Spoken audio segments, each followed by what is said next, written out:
So they told us they'd invited him.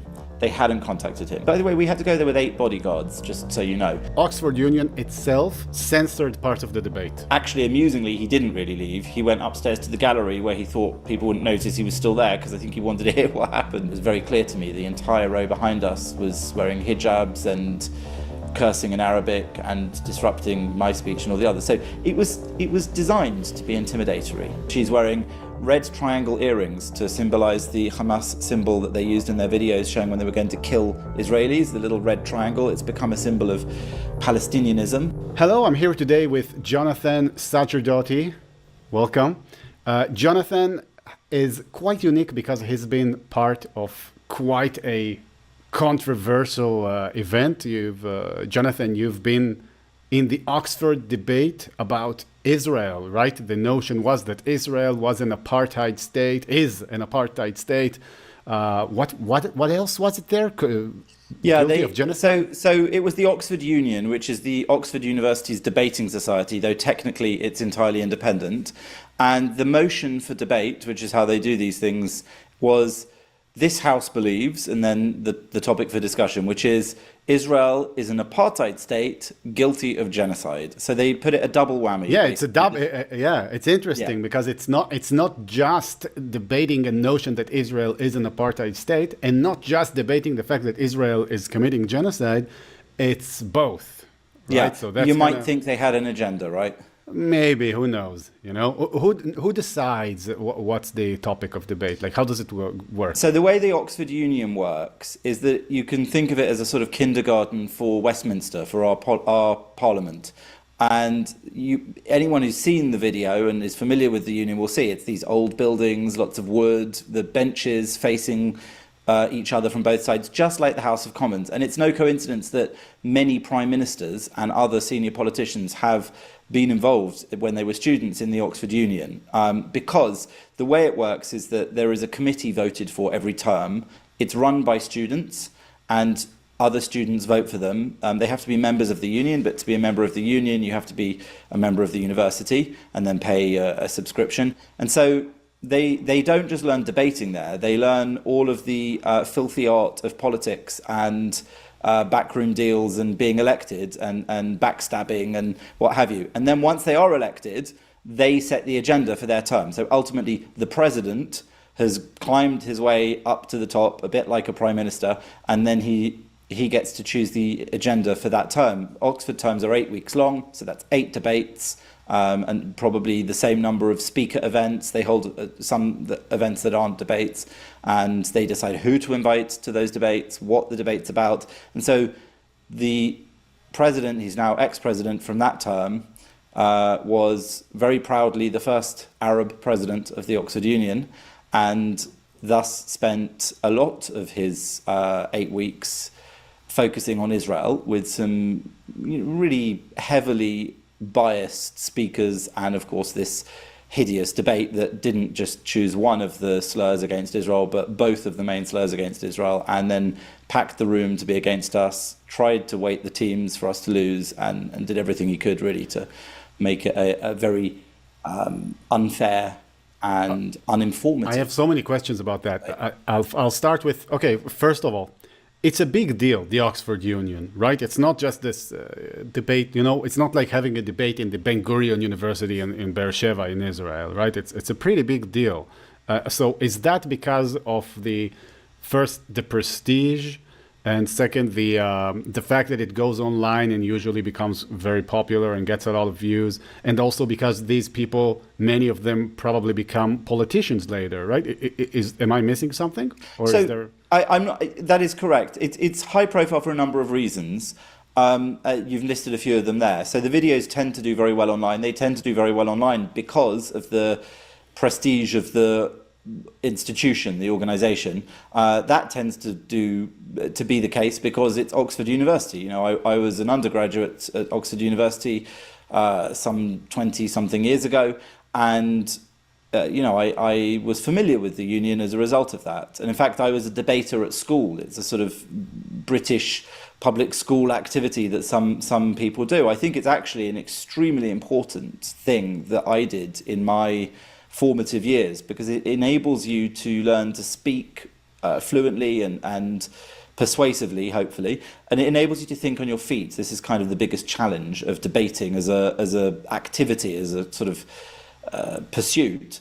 You get given often a motion for debate that you don't know a huge amount about, or you don't have the strongest opinion on in the first place, but you have to then go in like a sport, really, but without the physical exertion. And you have to make your arguments, argue your case, respond to the other side, rebut their case. So I think it's a really worthwhile pursuit for helping people think, helping people persuade others, helping people work out the facts and arguments on both sides. And for me, it's always been a really good way to work out what I think about certain topics, to listen to others. And often, the debate ends in a vote, one way or the other. But often, the reality is the viewer or even the debater comes out having better understood both sides, and it helps you sometimes not to decide, which I think is something we're a bit weak at these days. I think that my experience in the Oxford Union for this debate was that audience, at least, are not good at having shades of grey. Yeah, we'll get to that. We'll get to that. But so the mere fact that this notion was up to debate, like this double whammy of genocide and apartheid, should kind of make Israelis sweat that this is being debated at the Oxford Union, or like how do you see this? Well, I don't think it's news to any Israelis. I don't think it's news to Jews. I don't think it's news to anyone that these are the sorts of things that are being debated on campuses, whether it's Oxford or Harvard or anywhere else. And that's because I think for decades we have allowed an infiltration of our institutions from top to bottom, whether it is university campuses in places that matter less than Oxford, or whether it is local politics in Western countries, or whether it is parliamentary politics, whether it's media institutions, the BBC, CNN, anywhere else. There are very few places where I think the long reach of some quite nefarious forces has not made itself known and sometimes taken control. So these words, genocide and apartheid, didn't just become big in relation to Israel in the last 14 months. They were able to be activated, let's say, because the groundwork had been laid for so long. So, for example, Israel Apartheid Week was this absurd thing they did on many Western campuses for many years, which most people were completely unaware of. But it's literally an Iranian-sponsored... I was not aware of this. Right. Israel Apartheid Week, it's like a yes, thing? Yes, Israel Apartheid Week. It's please an don't tell me, Iranian-sponsored activity that takes place. Please don't tell me campus. that it falls on the same week of Al-Quds Day that's also celebrated in Iran. I would need to double check, but I think it might. And that's the point. Even Al-Quds Day, which there's an Al-Quds Day march in London every year. Most people don't know about it because there's all sorts of loony marches in London. Oh, okay. Just to make it clear for the audience, Al-Quds is the Arab word for Jerusalem, right? So Al-Quds Day is like how we lost Jerusalem to the infidels and how we have to liberate it and something like that, right? Yeah, but so the point being, though, that why is Iran sponsoring an Al-Quds Day? Iran's nowhere near Jerusalem. So for those who don't know, that's the point. This was never a big deal. It just seemed a bit crazy. And there were these people that would go on Al-Quds Day and march through central London, and they were allowed every year. And there are then groups that would counter them, mostly of Jews, who would go on the streets and stand in their way. And it would just be seen as one of these kind of turf wars. They'll leave them to it, a curse on both their houses. But the reality is that because there was that attitude, the groundwork was laid for many years.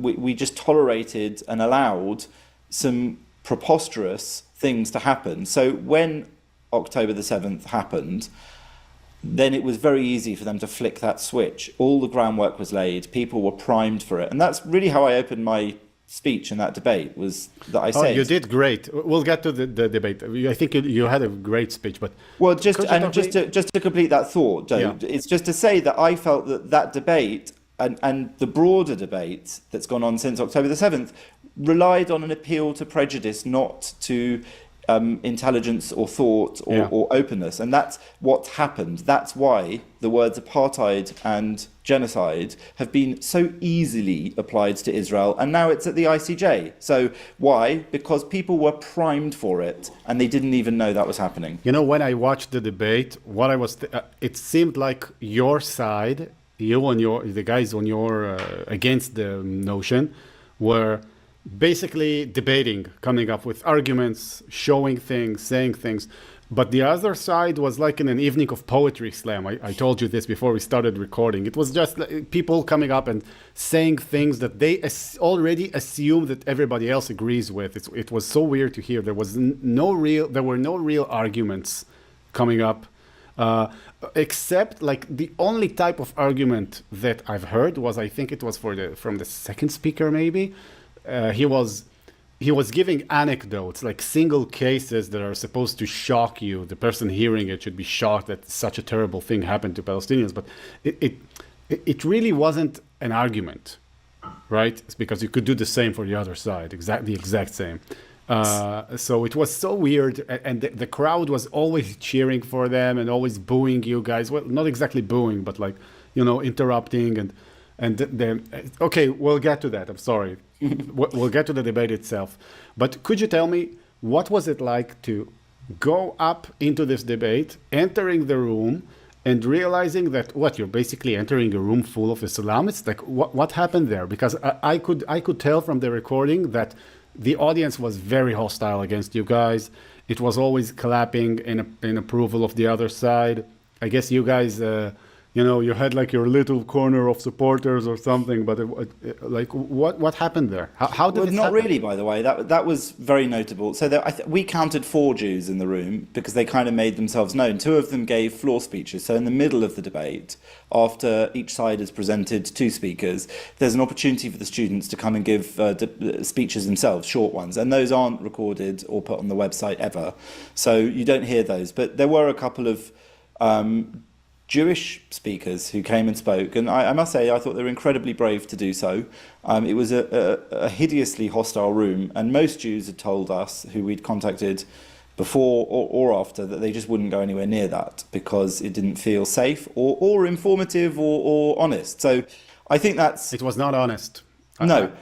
And so when you say there was our small corner of supporters, I actually don't think there really were. I was amazed when the vote result came through that there were 50 odd votes in our favour. I mean, something like 300 the other side. I don't remember the exact numbers, but I was actually quite surprised that we got that many, because it was never about the vote. I don't care about the vote. As I said, debating is a form of entertainment, but it's a form of entertainment that's meant to be informative, and often there is rhetorical or verbal acrobatics, and that's part of the fun. And watching people rebut one another's comments, and often do so with humour, that's a good way to cut people down. Now, I thought because of the subject matter, it was very unlikely that I would engage in much of that, because I didn't consider this entertainment, and I didn't consider this grounds for joking.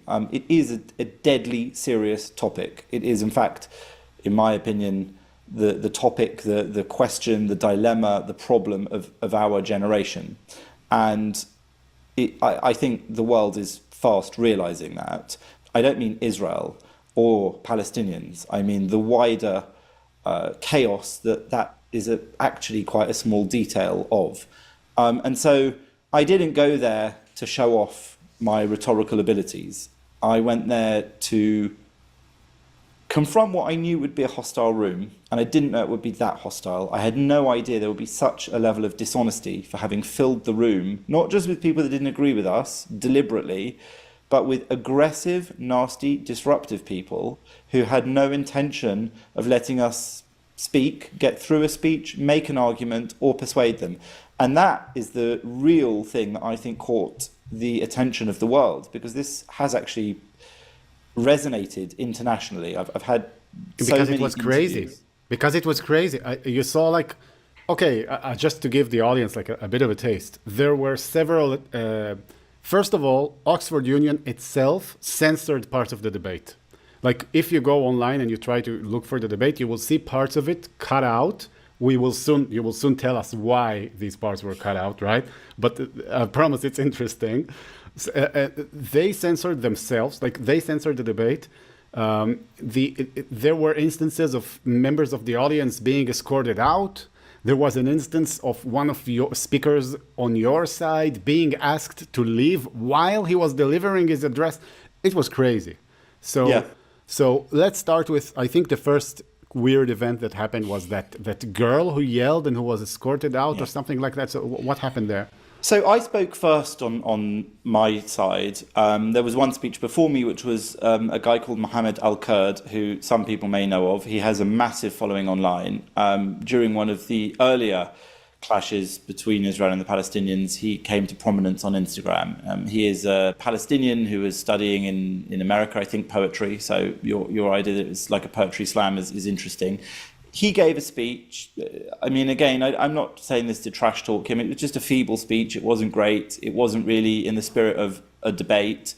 He said he wasn't there to debate. He openly said it. He said there is no debate. That's exactly. He said we shouldn't be debating this. There is no debate over this topic, and certainly I won't talk or debate with those people. And then he left as soon as he'd finished his speech. He left. He sort of flounced out. Actually, amusingly, he didn't really leave. He went upstairs to the gallery where he thought people wouldn't notice he was still there, because I think he wanted to hear what happened. But that's fine. I mean, he would have been welcome to sit downstairs like a grown-up and listen, rather than sort of listening from the staircase while the grown-ups tried to have a conversation. The truth is that I then spoke, and yes, I know now that it was 8 minutes into my speech that this massive upheaval took place. So I was actually, it's very interesting because I tried to stick as much as I could to facts and information in making my argument. Obviously, I had a view and I was trying to put it through to them, but there was one section where I talked about the count of calories that has made it through into Gaza during the war, and I drew on the statistics that are available from Kogat, the unit of the Israeli army that deals with Palestinian welfare.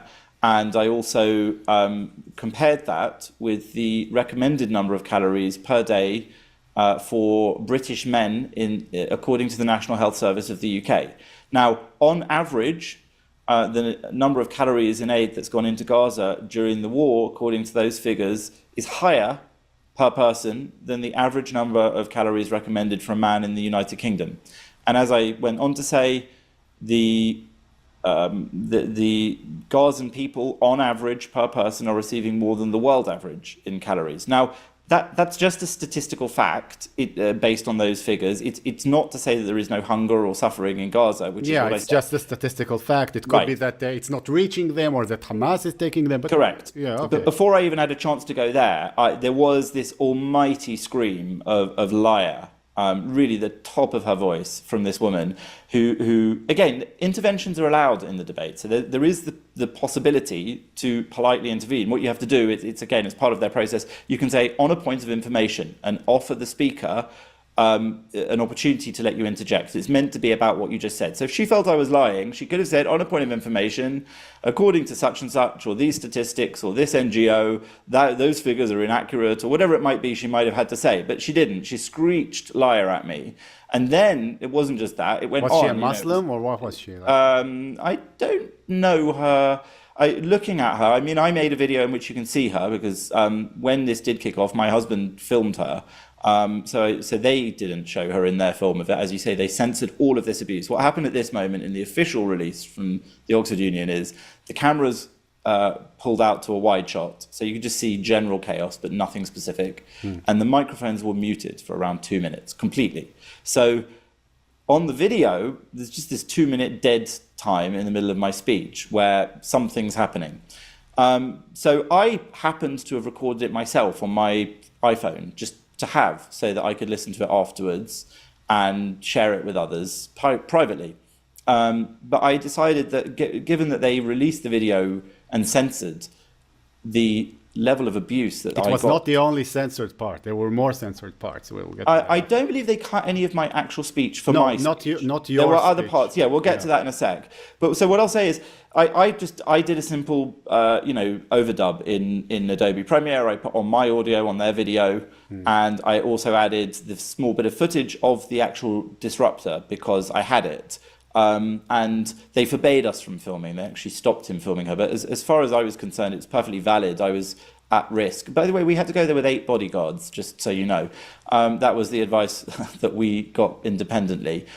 We had to pay for the majority of that. They wouldn't. So given that that was the case for a debate, it is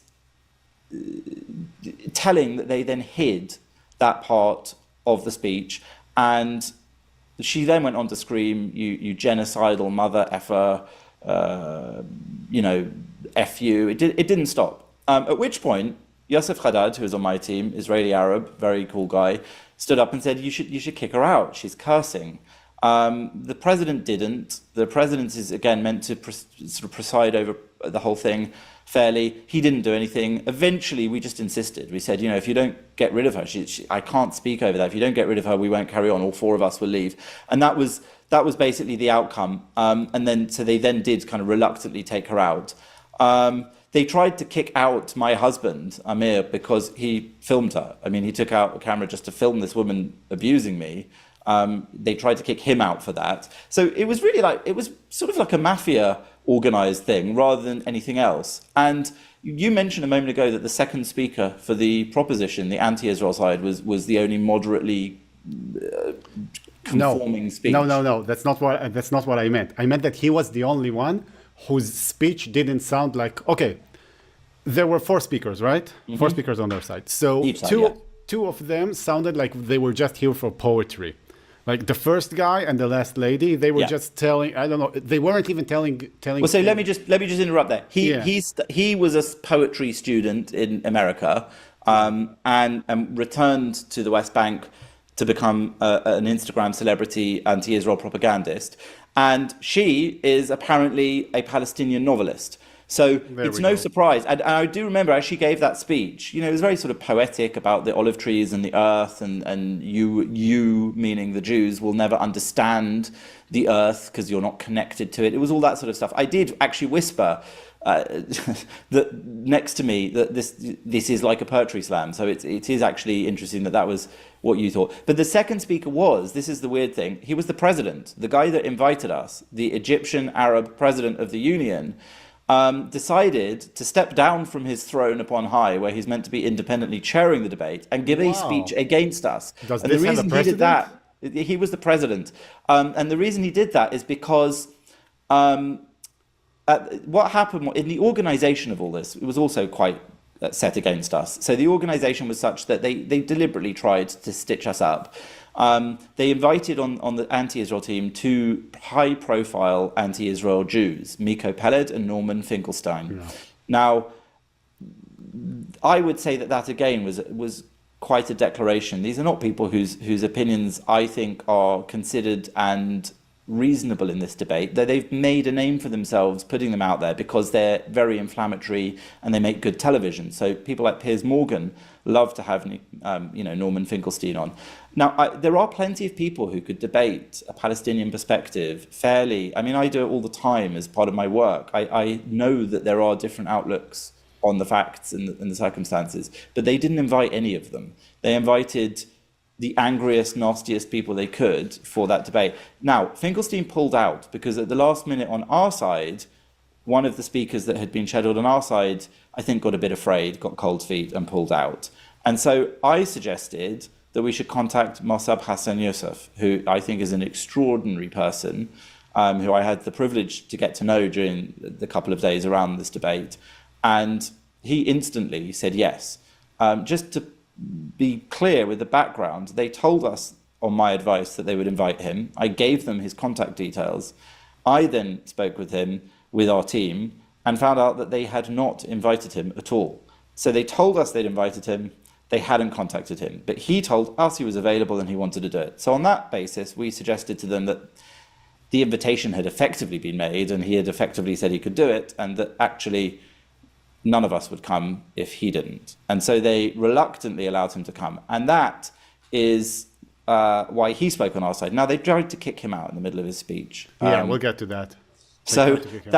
They utterly hated him. And the reason that he and Yosef Haddad stood up in my defense, incidentally, when I was interrupted, is because much of the abuse taking place in the room was in Arabic. Now, I don't speak Arabic, but they do. So I still don't know exactly what was said. I know some of what was said in his speech. But this was a truly horrible environment. Yeah, and people called him a scumbag as he was speaking. As he got up, people started yelling like... I translated it. Again, they didn't release his speech for a very long time, so I had an audio note of that.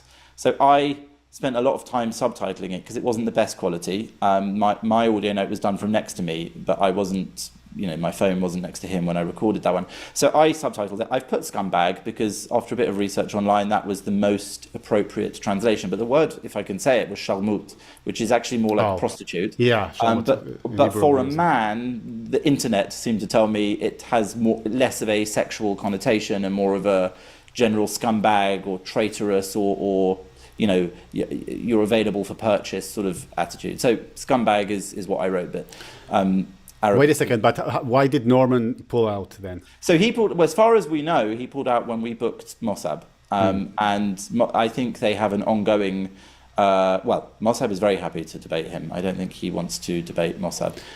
So that was the situation. And I mean, listen, the Oxford Union, I mean, we could talk about all the details of it for a long time, and I think it's perfectly valid to. But I would say that it's a broader issue that we have here, which is that there is a closing of the mind of students and others, even at the finest universities in the world. And that room was, yes, only 300-400 people, mostly handpicked to be abusive. They were handpicked? Did the union pick who's coming? The union had complete control over who could come. Only members of the union could ask for tickets, and not everyone who asked got in. And I heard from many people that the room was filled and closed hours before the debate started. I heard from one person that contacted me. I mean, I've had so many messages from around the world, from people in Oxford, from people around the world, high level to low level, ordinary people. This has really resonated with so many people. But among those in Oxford who told me they tried to go, they said they couldn't get in. Some told me that as they were going in, they were directed where to sit by a member of the union committee, so that it was very clear to me the entire row behind us was wearing hijabs and cursing in Arabic and disrupting my speech and all the others. So it was designed to be intimidatory. But what I was saying is that I think this is symbolic of the closing of the minds of our students and of that generation. In discussion, there's a dinner before the event in which they treated us also very rudely. My husband left the room briefly during the dinner and was chatting with some of the students. And it was very interesting how he's Israeli, how they explained to him how it was. They said that the facts weren't important. The perception of Israel is all that mattered. And so even if we could make an argument about the actual facts and thoughts and concepts that might be important, all that really mattered was their perception. So it's that kind of idea that your feelings, your gut reaction, your primed prejudices will always outweigh anything that we could say. And I think now it makes sense. Yeah. Because the debates themselves, like the things that they were saying, they were not saying arguments. They were telling stories.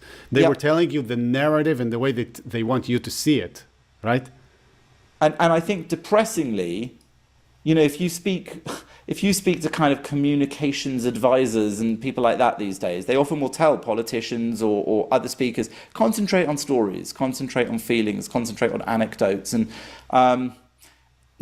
I think it's a sort of human hack that people know that that's what works and that that's what's persuasive.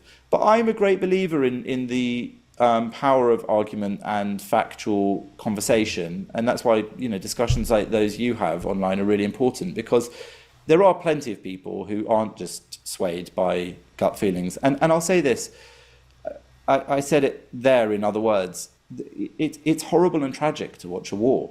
There is no question in my mind that it's horrible watching what is happening to innocent people on all sides of this war, as in any war. But that in itself is not a simple argument against all war, because the alternative is not just peace. The alternative to a war against a psychopathic, barbarous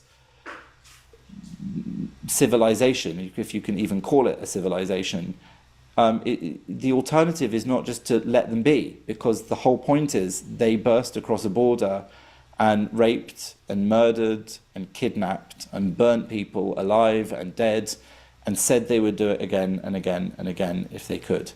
And 2 or 3 years before, people drove through the UK from Bradford down to London with Palestinian flags on their cars shouting through megaphones that they want to fuck the Jews, rape their daughters, rape their mothers. And those people never got arrested here. But on October the 7th, 2023, people who convene under the same flag burst across the Israeli border, fuck the Jews, rape their daughters, and rape their mothers. So I say that it's important that we listen to what people tell us about their intentions and their ideology, and that if it could happen in Israel, it could happen here. And that's why I do think that my general appeal more broadly on this topic and plenty of others is, let's look at the facts, let's listen to what people tell us they really mean instead of fantasizing about what we would like them to mean. And that is basically what I went there to do, regardless of this subject, that it's an important one. Okay, so I want to jump to Miko Peled, the guy who was speaking for the notion. He's a Jewish guy, very anti-Israel. He was speaking basically on the team against you.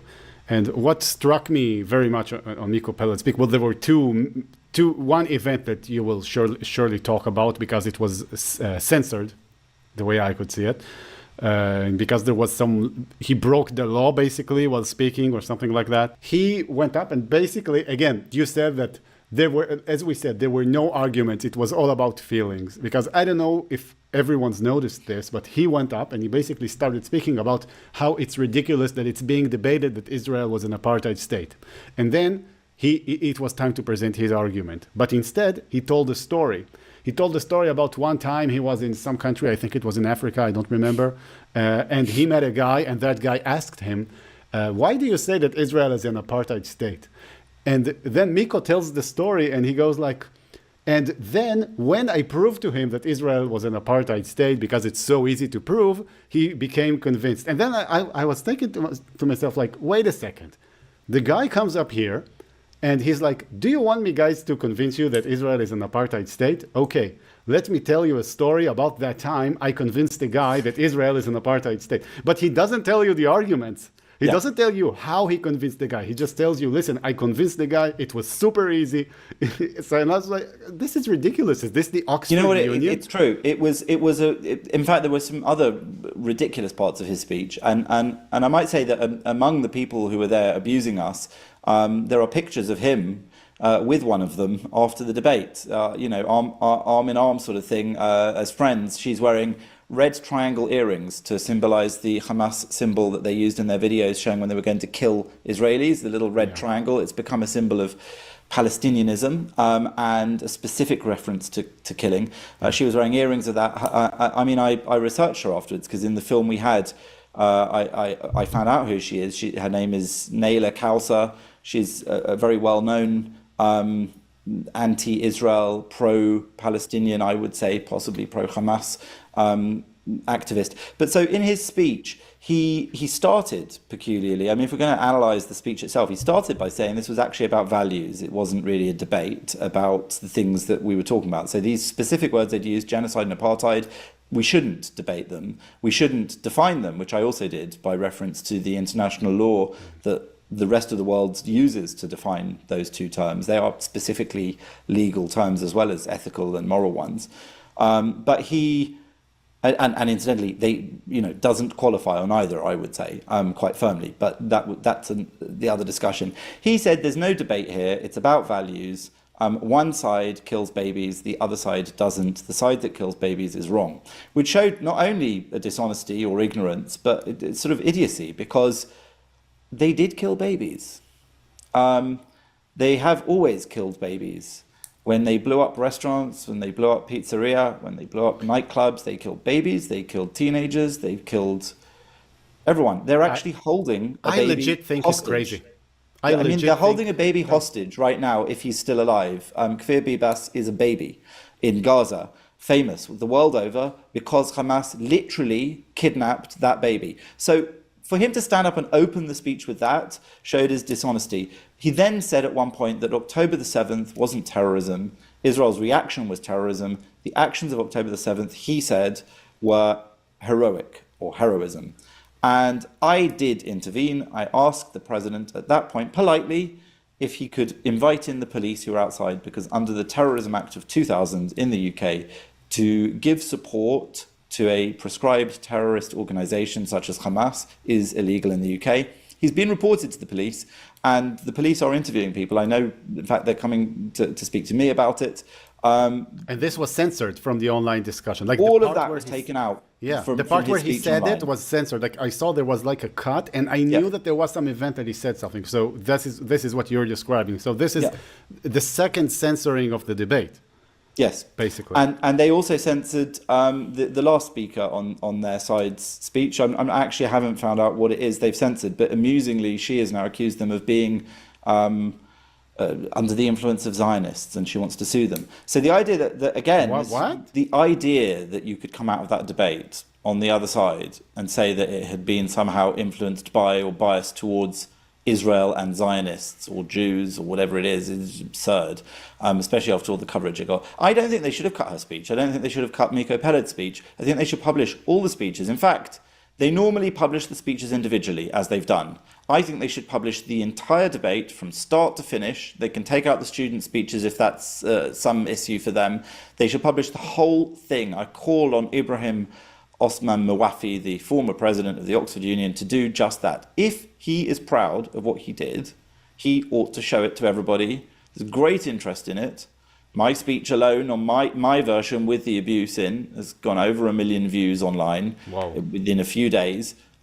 He obviously isn't proud of what he did once there is scrutiny on it from around the world. And that's shown by all of the censorship, and this is for an institution which is known as the last bastion of free speech. Well, the last bastion of free speech has fallen under the presidency of Ibrahim Osman Mawafi, the first Arab president of the Oxford Union. And that is a great shame for the Oxford Union. It's a great shame for Oxford University. It's a great shame for British academia. It's a great shame for free speech. It's a great shame for free thought.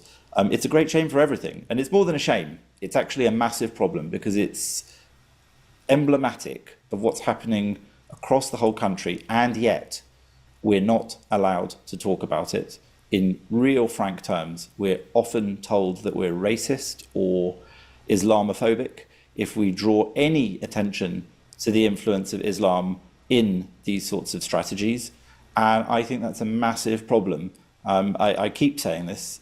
If there is an ideology or a philosophy, whether it calls itself a religion or not, which has very strong opinions about whether I get to live or die, and its opinion is pretty strongly that I should die, I have every right to discuss it and criticize it openly and to name it.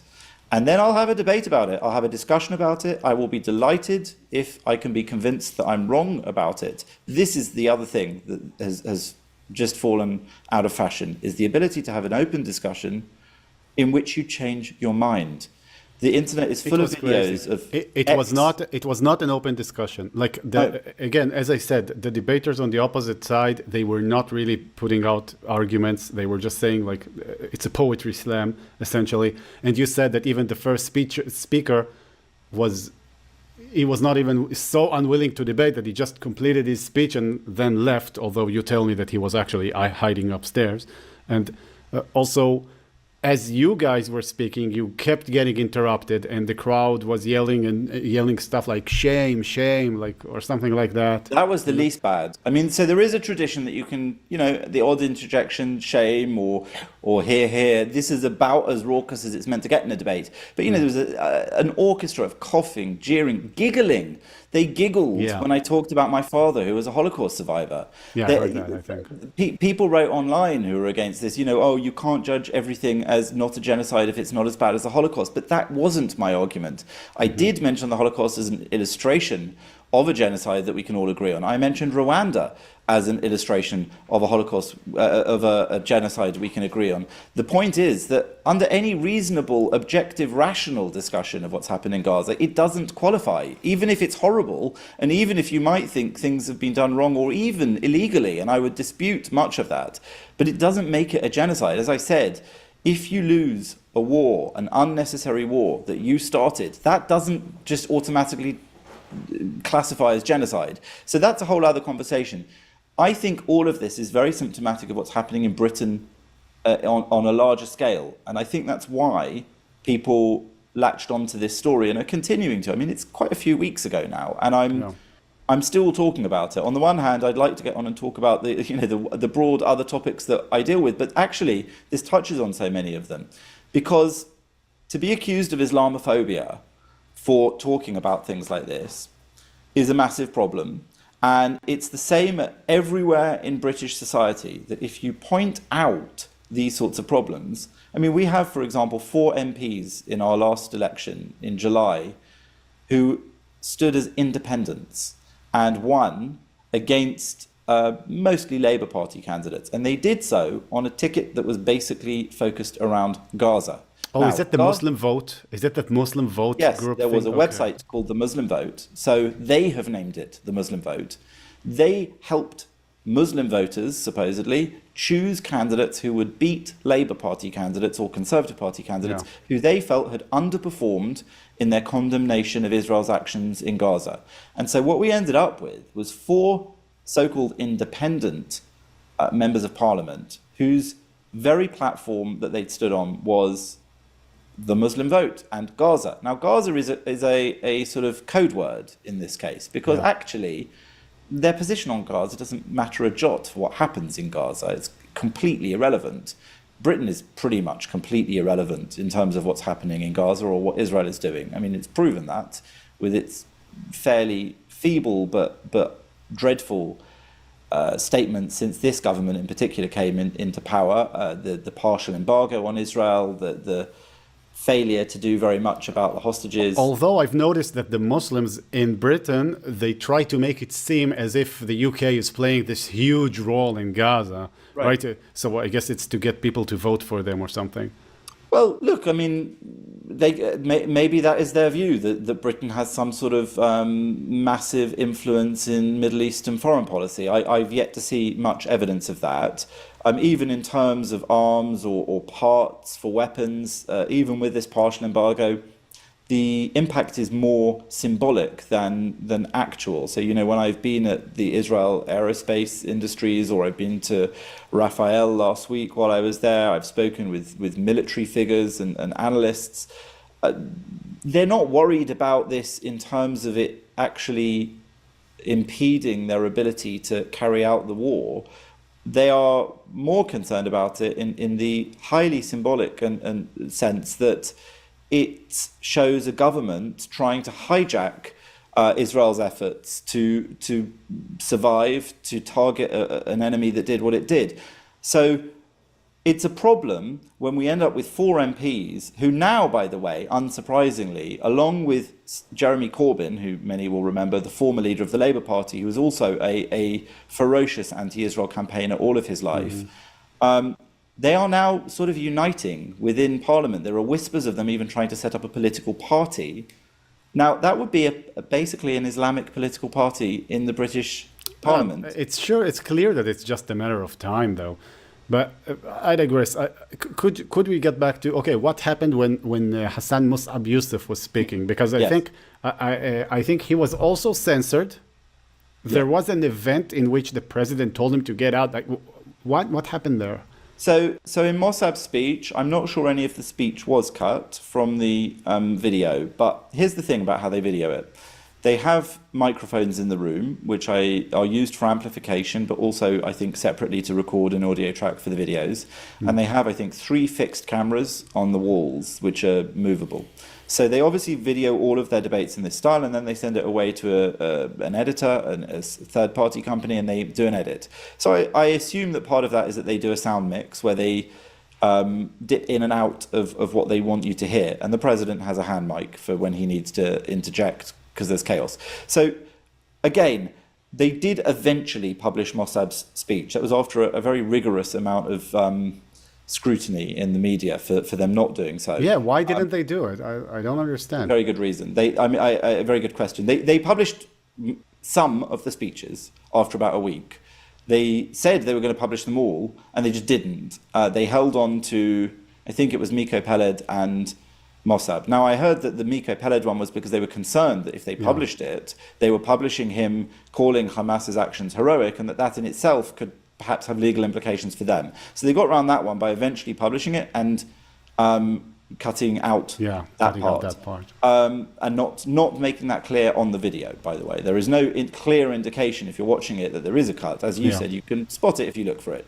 Now, they then also pulled down various of the videos they'd already published, my own included. For mine, they reintroduced all the sound they'd taken out, because I think they realized it's out there anyway, they may as well. So they introduced back the abuse, but they bleeped parts of it.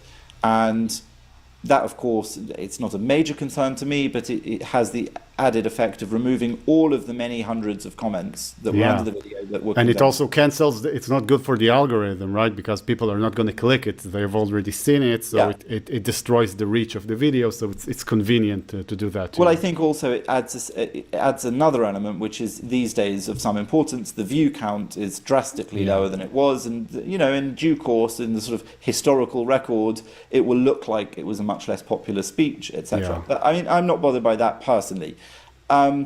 So Mossab's speech was powerful and authoritative. So I think he also is a brilliant speaker for this topic because he has a unique experience. The guy is the son, for those who don't know, he's the son of one of the founders of Hamas. And his father is a senior leader in Hamas, or has been. So he, around the age of 18, was arrested by the Israelis, as I think he was smuggling weapons, and was put in prison. There's a brilliant book he's written and a film of it, The Green Prince, Son of Hamas, rather, which explains it all, and I recommend it to people. To cut that long story short, he became an informant for the Israelis, helping them to stop countless suicide bombings. He made his guiding principle that he would never help the Israelis to kill, he would help them to save lives. And he stuck by that, as far as I know, throughout the time since then. He spent 10 years helping the Israelis as a sort of double agent, saving lives, and he then went to America, where he's been relatively quiet after he published the book, until October the 7th, when he decided to speak out very publicly in the media. So the reason I say he's an amazing booking for them, and it's shameful that they even tried to cancel him before he arrived, is that there is no one else on the planet, I think, who can speak so openly from a position of deep involvement in Hamas and deep involvement in Israeli security services to prevent Hamas killings, and who has then gone on to study massively on his own account Islam, Christianity, Judaism, philosophy, geopolitics. The guy is incredibly well informed. I had, over the course of those 2 days that we spent a lot of time together, really deeply interesting conversations with him, 1.5 hours of which I recorded as an interview with him, and that's available on my YouTube. And again, I have never heard him speak as he did in that interview. He was he is clear and insightful in what is not a first language. So this guy stood up to give a speech at the Oxford Union. As soon as he did, they yelled at him, Shalmut. That in itself is, it's pretty shameful. He was jeered and heckled throughout, in Arabic and in English. They did not want him to speak. They didn't want to listen, but they didn't want him to speak. Then at one point, he uttered the words, "The Palestinian people are the most pathetic people in the world." At which point, all hell broke loose. A guy who said he's Palestinian in the audience stood up and said he was personally insulted. Though again, I would argue it wasn't personal insult, it was actually a general insult, for what that's worth. He said that under the rules of the union, Mossab should be kicked out. The president then engaged in this peculiar form of trying to keep control, but not really, and threatened to kick him out. Wait a second. Is this president the same guy who debated against you? Yes, he is. So the guy who is against your team is the one who's supposed to make the decision if he kicks Hassan out or not? Yes. Okay, that's crazy. He chaired the entire debate except the bit where he spoke against us.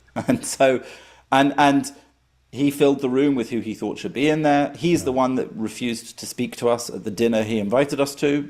He's the one who declined to have a group photo with both teams and him before the debate, as is traditional for hundreds of years in the Oxford Union. He is the one who set the stage and the scene for this appalling, abusive evening. So, yes, He then said that he would consider kicking out Mossab. In fact, at the time I heard that he was going to kick him out. In the release of the video they've done, there are some words there that sound like he said he may kick him out if he does it again, though I don't know anyone who was in the room who heard that exact phrase. So he said that, but I think he also said that he will kick him out or something like that. And then some people were defending Mossab. Yes. And so because we all heard that he was kicking him out, Natasha Hausdorff, who is also speaking on my team, and her sister, who was there as her guest, both of them spoke to the president and suggested that he shouldn't be kicked out. I mean, as I told you, they tried to kick out my husband for filming the abuse I was receiving. Now I understand it's her sister, because I saw a girl standing up and speaking, and it was Natasha's voice, but it wasn't Natasha. Yeah, they look quite alike as well. But okay. they're both very passionate on this topic, very knowledgeable on this topic. So actually, they stood up admirably to say that it's not really reasonable to try and kick him out, neither for what he said nor having invited him there in the first place, albeit reluctantly. So that was that. They agreed not to kick him out. He did finish his speech, and then he played an absolutely masterful stroke, in my opinion, which is he said to them, he explained to them who he was. He explained to them the story I just told you about how he saved lives, a great risk to himself. And then he said, "So do you want to teach me a lesson on morality? How many of you in this room, if you had known about October the 7th, if you'd had details about it before it took place, would have informed the authorities to help prevent the loss of human lives?" And virtually nobody in the room put up their hand. I put up my hand. We put up our hands. Virtually nobody. And he said, this indicates support of terrorism, because it does. If you knew about... Not just that, it indicates that you don't really care about the so-called genocide that you're voting on today, right? Because if you think it's so terrible that this happened, then you would have reported it in hindsight, right? Well, I mean, you're right, I suppose, in that sense, that if they had reported it, it would have prevented October the 7th, which would have prevented what they considered to be a genocide in Gaza afterwards as a reaction. If only for that, you're right, maybe they should have reported it. But what it effectively means, if you think it through in those terms, is that they actually think that was all worthwhile. Whatever. It could also mean another thing. It could mean that, they know that if one of them, raises his or her hand, then the others would just call him Sharmut, right? Possibly. Well, and by the way, that's another symptom of what I see as a broader problem, which is kind of groupthink or sheep-like behaviour. Again, I have made a career discussing contentious issues, not just this one, and debating and through intellectual discussion, because I think it's just it's what makes us as humans able to come up with decisions and thoughts on complex issues and dilemmas. If you're afraid to express an opinion because of the condemnation you might get for it, or because you feel it will make you stand out, I would argue that you need to examine carefully whether you think your opinion is wrong. Now, if you conclude that it's not wrong, maybe it's easy to say, but I think many of us prove that we mean it when we act accordingly. You have a responsibility to express that view. If you really believe you're right, you should express the view, argue it clearly, try to persuade others even if you want to.